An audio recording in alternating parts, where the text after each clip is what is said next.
자, 읽어드린 본문의 말씀을 중심으로 기특하구나 이런 제목으로 하나님 말씀을 전해드리겠습니다. 제가 아주 어렸을 때의 일입니다. 제가 한 10살쯤 초등학교 한 2, 3학년 될 때쯤의 일입니다. 당시에 저희 아빠 엄마가 아침 일찍이 일하러 나갔다가 혹은 어떤 때는 밤중 늦게 돌아온다고 하실 때가 있었습니다. 그래서 제가 그때가 되면은 제 여동생이 그때 한 5살, 6살 될 때였었는데 제가 그 여동생 얼굴 세수 깨끗이 씻기고 또 집안 청소 정리 깨끗이 하고 또 손수 제가 콩나물국도 끓이고 밥상을 미리 잘 차려놓고 아빠 엄마를 기다렸습니다. 몇 살 때요? 한 10살 때쯤 그랬습니다. 그리고 엄마 아빠가 집에 도착하면은 엄마 아빠 배고프니까 진지 드세요. 그때는 진지라고 그랬어요. 제가 그 말도 배웠어요. 진지 드세요 하고 그렇게 말을 했습니다. 그러자 엄마 아빠가 매우 매우 감동을 하면서 아이고 우리 아들 참 기특하구나 하고 칭찬을 해주었습니다.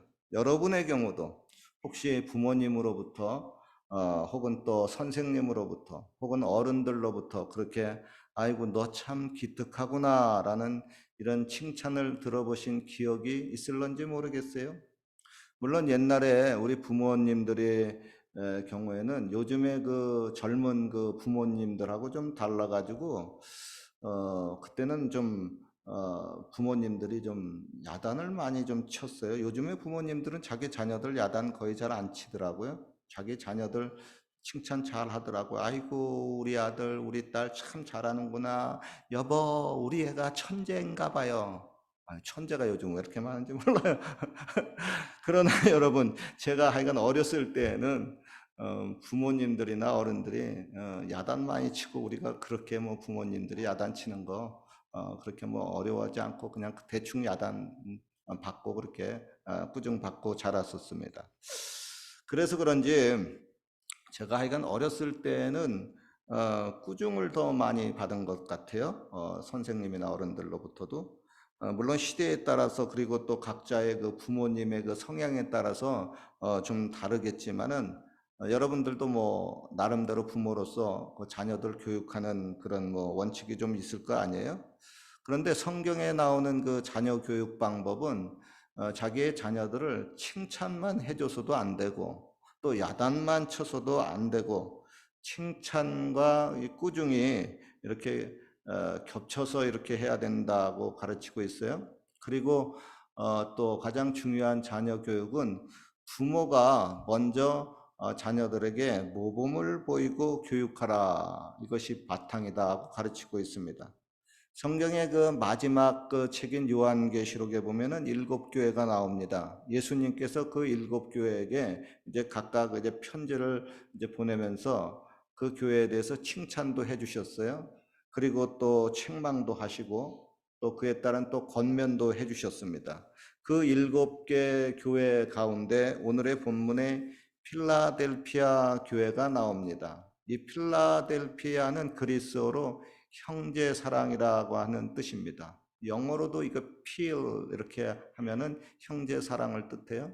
여기 캘거리에도 보면 레스토랑 중에서도 feel이라고 하는 게 있죠. PHIL. 그게 그 형제 사랑의 접두어입니다. 여러분 예수님은 그렇게 형제 사랑을 실천하는 필라델피아 교회의 성도님들에게 이렇게 칭찬을 하셨습니다. 내가 내 행위를 아노니 내가 적은 능력을 가지고도 내 말을 지키며 내 이름을 배반치 아니하였도다 그랬어요. 한마디로 참 기특하다고 하는 겁니다. 오늘날로 말하면은 예수님을 믿은 지 뭐 얼마 되지도 않았는데 예배 열심히 잘 나오고요. 때로는 뭐 이런저런 봉사도 하고 신앙생활을 올바르게 참 잘하고 있다는 겁니다. 더구나 큰 환란이 닥쳐와서 많은 사람들이 하나님을 떠나고 교회에 다니는 것을 포기하는데 그런 와중에서도 꿋꿋이 인내하면서 하나님을 잘 믿으려고 애를 쓴다고 하는 겁니다. 그 모습을 보니까 한마디로 아이고, 참 기특한 성도라고 하는 겁니다. 여러분, 기특하다라는 말은 대체로 어른이 자기보다 나이가 어린 자녀들에게 이제 칭찬하며 쓰는 말입니다. 다른 말로 하면은 좀 대견스럽다, 자랑스럽다 이런 말이에요. 영어로 표현을 하면은 I am very proud of you. 나는 너가 참 자랑스럽다 이런 뜻입니다. 저도 목사로서 우리 교회 성도님들을 지켜보면서 그런 생각이 들 때가 종종 있습니다. 저 성도님 참 기특하구나. 주여, 저 성도님에게 복을 주옵소서. 얼마 전의 일입니다. 교회 식당에 싱크대 수도꼭지가 고장이 났어요. 부교육자분들이 그거 고쳐보려고 했는데 아무래도 좀 전문 실력이 좀 딸리다 보니까 고치긴 고쳤는데 아직도 좀 불안불안합니다. 그걸 보면서 이제 한 집사님이 목사님 이거 부속 새로 사가지고 다시 고쳐야 되겠습니다. 그래서 그래요? 집사님 그러면 집사님이 한번 고쳐보세요. 그런데 그날 저녁에 다른 분에게서 문자가 왔습니다. 목사님 부엌에 싱크대 고장난 것 아무개 집사님이 남편 데리고 와서 다 고쳐놨습니다. 그래요? 그분 그 일하시느라고 바쁘실 텐데 일부러 교회까지 와서 또 고치고 갔네요. 아유 참 기특하네요. 할렐루야. 그러고 난 후 제가 기도했습니다. 주여 저 기특한 성도님에게 주여 복을 주옵소서. 아이고 주일날 요즘 일 나가서 못 나오는데 주여 주일에 올 수 있도록 환경도 복 주시옵소서. 여러분 제가 좀 솔직한 고백을 하려고 그래요. 요즘 목사님들이 목회를 하면서 성도님들 때문에 스트레스를 받는 경우가 종종 있습니다. 근데 되게 크게 스트레스를 받는 분이 있더라고요. 저는 뭐 그런 축에 속하지는 않는 것 같은데 목사님들마다 좀 다르지만 한국의 그 목사님 중에서 동양의 그 성자라고 하는 한경직 목사님이 있습니다. 지금은 뭐 돌아가셨는데요. 이분은 그 한국의 영락교회를 창립하신 분입니다. 생전에 겸손하시고 청빈한 삶으로 말미암아 한국에서 가장 존경받는 목사님 하면은 이렇게 한경직 목사님하고 이렇게 사람들이 다 말을 하고 있어요. 그래서 세계의 그 150개 종교 단체가 3년에 한 번씩 주는 그 종교계의 노벨상이라고 하는 템플턴 상도 받으신 분입니다. 어떤 선교사님이 한경직 목사님에 대해서 이런 평가를 합니다. 미국의 선교사님인데 한국에 성자가 있다면 그것은 반드시 한경직 목사님일 것이다 그랬어요. 이런 그 훌륭하신 그 한경직 목사님이 이제 연세가 70이 돼 가지고 목회 은퇴를 하시고 남한산성 한 자락에서 이제 여생을 보내고 있었습니다.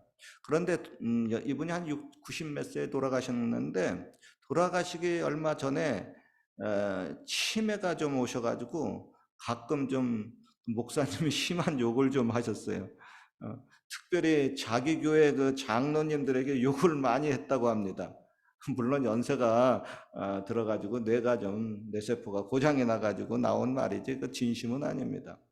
그런데 옆에서 그 한경직 목사님을 이제 보살피신 어떤 권사님이 이제 그 말을 들으시면서 아이고 우리 목사님이 목회하시면서 장로님들에게 얼마나 많이 스트레스를 받았으면 저러실까 하고 좀 이해를 했다고 합니다. 더구나 여러분 훌륭하시고 그렇게 그 성자이신 그 목사님조차도 스트레스를 받는 거 보니까 일반 평범한 목사님들은 좀 스트레스를 제법 받겠다 그런 생각을 해요. 저도 목회를 하면서 뭐 스트레스 안 받는다 하면은 그건 좀 이상하겠죠. 저뿐만 아니라 목회자 분들이 다들 그 스트레스를 받을 수가 있습니다. 특별히 이민교회의 그 목사님들 경우에는 좀 스트레스를 더 받을 수도 있겠다 생각이 들기는 들어요. 왜냐하면 이민교회, 이민사회가 큰 것 같지만은 되게 좁고 그리고 또 일단 여기에 오게 되게 되면 어디 다른데 제2, 제3의 장소로 빠져나갈 길이 다 막혀 있는 곳에서 목회를 하잖아요. 그러니까 여기 아니면 안 되는 이런 그 세계에 있습니다. 그러다 보니까 좀 피하고 도망가고 숨을 수 있는 곳이 없잖아요. 그러니까 더 스트레스를 받을 수 있겠다 그런 생각이 들 때가 있습니다. 어떨 때는요, 저도 그런 경우가 있습니다. 아이고, 이거 스트레스 받아가지고 이거, 아이고, 교회 이거 다니기 힘들어서 이게 되겠나. 어떨 때는 여러분, 목사도요, 아, 교회 좀 그만 다녔으면 좋겠다. 그런 생각이 들 때도 있고, 아이고, 이거 목회도 뭐고 이거 좀 다 때려치고 좀, 이제 좀 멀리 좀 도망가서 좀 쉬었으면 좋겠다. 그런 생각이 들 때가 있어요. 그런 생각 여러분 제가 지금 솔직히 말하는데 여러분들 중에 아 목사님들도 그래요? 나만 그런 줄 알았더니 하고 그렇게 생각하시는 분이 있을지도 모르겠어요. 그래요, 여러분. 목사님들도 그런 생각하는데 성도님들도 마찬가지 그런 생각하는데 그게 이상한 일이 전혀 아닙니다. 옛날에 보면요, 그 능력이 많은 모세도 이스라엘 백성들을 이끌고 나오면서 백성들이 하도 원망 불평을 하니까 너무 스트레스를 받고 힘이 들어가지고 아이고 하나님 내가 저들을 낳았습니까? 왜 자꾸 나보고 저들을 기르라고 합니까? 하나님 날 차라리 좀 죽여주십시오 하고 하나님께 그렇게 매달린 적도 있습니다. 그런데 그때마다 하나님이 그 실망한 그 목사님들 그런 분들에게 다시 힘을 주는 일이 생기곤 합니다. 그게 뭐냐 하면은 기특한 성도가 나타나는 겁니다. 그래서 아 저분은 별로 기대를 안 했었는데 그런데 그분이 그렇게 기특하게 그 하나님을 섬기면서 주의 종을 짠하게 감동을 시키는 겁니다. 그래서 다시 힘이 나는 겁니다. 아, 그래. 저렇게 기특한 성도가 있는데 저 사람을 봐서라도 내가 힘을 내야지. 야, 김원영, 다시 힘을 내자. 파이팅! 하고 그렇게 힘이 나는 그런 것이 바로 그 기특한 한 사람의 성도 때문에 힘이 납니다. 예수님도 그랬어요. 예수님도 이제 조금 있으면은 십자가에 못 박혀 이제 돌아가시려고 하는데 제자들은 자꾸 노상에서도 싸워요. 니들 왜 싸우냐? 그랬더니 아, 내가 먼저 되느냐, 네가 먼저 되느냐, 누가 1등이냐, 막 이거 가지고 싸우는 거예요. 아, 이제 스승님은 이제 십자가에서 이제 죽으실 텐데 철딱선이 없는 제자들이 아무리 가르쳐도 이게 지들 높아지겠다고 서로 싸우는 거예요. 그런데 베다니에 그 마리아라고 한 여인이 자신이 평생 모아둔 시집갈 미천인 그 귀한 향유 옥합을 탁 깨가지고 예수님의 머리에 붓습니다. 그게 가치로 따지면 한 200데나리온 정도 이렇게 된다고 하는데 노동자 200일 품삯입니다. 요 200일 품삯이면은 요즘 한 15,000불, 20,000불 되겠네. 그것을 이렇게 머리에 부었어요. 그래가지고 온 집안에 향유 진동 냄새가 나고 예수님의 십자가에 달리고 죽으실 때까지 그 향수를 다 부었으니까 얼마나 그냥 몸에 향유 냄새가 배었습니까? 그러니까 저 여인, 저 기특한 여인 한 사람 보고 내가 십자가에 못 박혀 죽여야 되겠다. 그런 마음의 각오도 새롭게 할 수가 있었습니다. 가정 생활을 하면서 부부의 경우도 그렇습니다. 한 지붕 밑에서 오래 살다 보면 남편과 아내가 서로 무관심해지고 또 사랑이 식어지고 때로는 또 인간은 또 부족한 존재이기 때문에 때로는 원수로서 그렇게 생각이 되기도 합니다. 그래서 아유, 저 인간 때문에 스트레스가 이만저만이 아니다. 아유, 당장 끝내고 싶다. 뭐 그런 생각이 들 때가 있습니다. 그런데 그때 어린 자녀가 엄마 아빠 뭐 품에 탁 안기면서 엄마 아빠 싸우지 마. 내가 잘못했어. 그러면은 아니 왜 네가 잘못했냐? 그 자녀 때문에라도 저 원수 같은 인간하고 다시 화해하고 아유 용기를 내야지 하고 다시 살아보려고 합니다. 그래서 여러분 연세가 드신 분들은 부모님들의 경우는 젊은 그 자녀들 그 결혼하게 되면 자녀를 빨리 하나 가져라. 왜냐하면 신혼초가 조금 있으면 신혼의 단꿈이 깨지거든요. 그러면 이제 허물이 보인단 말이에요. 그러면 이제 사느니 못 사느니 그러는데 자녀가 생기면 그 자녀 때문에 자기가 낳은 자녀니까 그 밉지 않단 말이에요. 그러니까 그건 이쁘단 말이에요. 그러니까 그 자녀 때문에라도 기특한 자녀 때문에라도 같이 또 살 수 있는 힘이 생기기 때문에 자녀를 낳아라. 옛날에 그것도 있잖아요. 선녀와 나무꾼 얘기 있잖아요. 자녀 셋을 낳기까지 이 천사 옷을 절대로 주면 안 된다. 그죠? 그렇잖아요. 자녀가 셋이 있으면은 빼도 박도 못 합니다. 천사도. 지 혼자 하늘나라 못 가요. 자녀 때문에. 그 기특한 아른아른 어른어른거리는 그 자녀 때문에라도 저 왼수 같은 나무꾼하고 살아야 돼. 그죠? 그러니까 여러분 그 기특한 자녀들 때문에 엄마 아빠가 다시 그 용서하고 화목해지는 그런 경우가 있습니다. 여러분 중에도 혹시 세상 살면서 혹시 낙심되고 또 굉장히 힘이 들어서 스트레스 받을 때가 있을 겁니다. 그럴 때에는 한번 기특한 사람을 한번 생각을 해 보십시오. 그 기특한 사람, 내 주위에 그 기특한 사람이 있구나. 그 기특한 사람이 당장 생각이 나지 않을 때가 있다면은 조금 더 과거로 돌아가 가지고 여러분의 인생 중에 만났던 그렇게 기특한 사람을 한번 떠올려 보십시오. 그러면 세상에는 나를 저렇게 힘들게 하는 사람만 있는 것이 아니라 저렇게 기특한 사람이 있구나 하면서 다시 삶의 용기를 얻을 수가 있습니다. 그리고 그런 사람마저 하나도 없다면은 있잖아요. 우리 예수님. 그죠? 그렇게 예수님을 바라보십시오. 성경에는 말씀합니다. 믿음의 주여 또 온전케 하시는 이인 예수를 바라보자. 저는 그 앞에 있는 즐거움을 위하여 십자가를 참으사 부끄러움을 개의치 아니하시더니 하나님 보좌 우편에 앉으셨느니라 그랬습니다. 제가 이곳 캘거리에서 이제 이민 목회한 지 26년째인데 우리 성도님들을 바라보면서 특별히 청년들 이렇게 보면서 외국 땅에 홀로 와가지고 공부도 하면서 또 그 와중에 또 하나님을 열심히 믿고 또 일도 하면서 돈을 벌고 또 이런 기특한 청년들도 있어요. 그래서 아이고 또 쟤들 피곤할 텐데 아이고 예배도 열심히 나오네.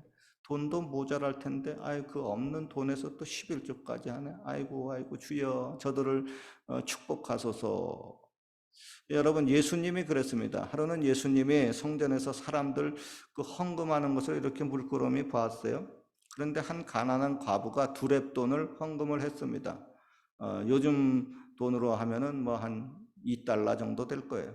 그런데 예수님이 그걸 보시고 마음에 찐하게 감동을 받으셨습니다. 그리고 말씀하셨어요. 내가 진실로 너희에게 이르노니 이 가난한 과부는 연복궤에 넣는 모든 사람들보다 더 많이 넣었도다. 저희는 다 그 풍족한 중에서 넣었거니와 이 과부는 구차한 중에서도 자기 모든 소유를 넣었구나 그러셨어요.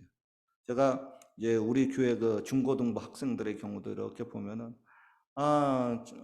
철회에 이렇게 몇 주마다 한 번씩 나와가지고 찬양을 해요. 뭐 잘하고 못하고를 떠나가지고 그거 참 기특합니다. 마음에 찐하고 좀 감동이 돼요. 그래서 그때마다 제가 아이고 쟤네들 또 기도도 제대로 못할 텐데 아이고 같이 좀 기도 좀 해주자 하고 좀 안수기도도 해줍니다. 그리고 속으로 이렇게 생각을 해요. 내가 좀 돈 좀 있으면 저 기특한 아이들 좀 100불씩이라도 좀 주고 싶다. 그런데 형편이 못 되니까 뭐 어떡합니까? 미안해요. 교회에서 좀 빵이라도 많이 가져가서 좀 드십시오. 빵은 좀 지긋지긋합니까? 이번 주부터는 또 뭐 감자 뭐 이런 뭐 야채도 또 말하라고 준다고 그래서 또 이번 주부터 가지고 왔는데 모르겠어요. 어느 정도까지 줄는지 필요하면은 가져가면 됩니다. 돈을 줬으면 더 좋겠는데 그죠? 빵만 줘서 미안합니다. 돈 좀 있으면 더 줄라 그래요. 하여간 오늘 본문에 보면은 빌라델피아 교회의 그 기특한 성도님들로 인해 가지고 예수님이 짠하게 감동을 받으셨습니다. 그래서 그들에게 이렇게 축복합니다. 볼지어다 내가 내 앞에 열린 문을 두었을 때 능히 닫을 사람이 없으리라. 여러분 문이 닫힌다고 하는 것은 인생이 안 풀린다고 하는 거예요.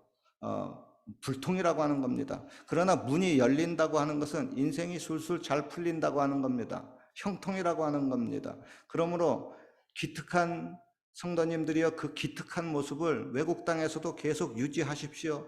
결국 여러분에게 문이 열리고 좋은 시절이 오게 될 겁니다. 또한 예수님은 이렇게 축복을 해요. 내가 나의 인내의 말씀을 지켰은즉 내가 또한 너를 지키어 시험의 때를 면하게 하리니 이는 장차 온 세상에 임하여 땅에 거하는 자들을 시험할 때라 그랬습니다. 즉 세상에 임하는 큰 환난으로부터 너를 지켜 주겠다고 하는 겁니다. 그 환난을 면하게 해 주겠다는 겁니다. 여러분, 말세는 환난의 시기입니다. 더구나 지금 우리 앞에는 전염병 환란이 세계적으로 임했죠. 또 이제 전쟁 임합니다. 전쟁 임하면은 또 기근이 도사리고 있습니다. 그래서 환란이 계속 이제 앞으로 터지게 됩니다. 그러나 하나님은 이렇게 빌라델피아 같이 기특한 성도님들을 지켜주시고 그 환란 중에서 감당치 못할 시험을 피하게 해주시겠다고 말씀을 하고 있습니다. 본문 11절 말씀입니다. 내가 속히 말이니 내가 가진 것을 굳게 잡아 아무나 내 면류관을 빼앗지 못하게 하라 그랬습니다. 요즘에 그 세계 그 정세를 보면요, 특별히 이스라엘과 중동의 그 정세를 보면 예수님이 다시 오실 재림의 시기가 점점 가까이 다가오고 있다는 것을 깨닫게 됩니다. 예수님이 다시 오시면은 그렇게 기특한 성도님들에게 상을 주시고 각각 면류관을 씌워 주시겠다고 하는 겁니다. 고로 그 상과 면류관을 빼앗기지 않도록 계속 빌라델피아 교인들처럼 형제를 사랑하며 기특하고 순전한 크리스천이 되라고 하는 겁니다. 결론입니다. 하나님 보시기에 기특한 성도가 되었으면 좋겠습니다.